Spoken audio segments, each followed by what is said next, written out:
Balita naman mula sa Davao. Patay ang isang padre de pamilya habang sa ospital ang bagsak ng kanyang asawa at 2 anak. Ang may kagagawan nito, mga galit na bubuyog. Namamaga ang mukha ni Anisita Baro nang abutan ng News 5 sa Southern Philippines Medical Center.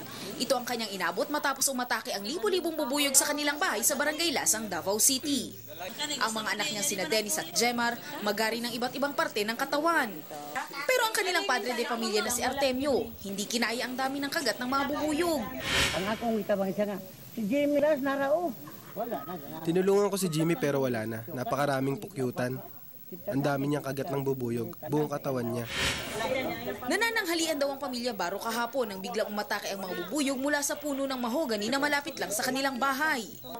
Ayon sa doktor, anaphylactic reaction ang nangyari kay Artemio kaya siya namatay mula sa kagat ng bubuyog. Kumbaga matindi pong allergy na pwedeng magdulot ng kamatayan kasi babagsak po ang kanyang blood pressure, pwedeng tumigil ang kanyang puso, or pwede pong namaga ang daanan ng kanyang hangin, hindi siya nakahinga. Sakaling kuyugin ng mga bubuyog, tumakbo o magkulong sa isang kwarto at protektahan ang muka at mga mata. Huwag ding buwagin ang mga bubuyog dahil lalo lang silang magagalit. May payo rin ng mga doktor sa mga makakagat ng bubuyog. Hugasan ang area ng sugat.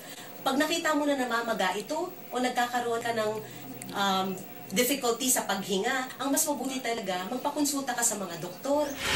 Gemma Vansenia, News 5 Davao.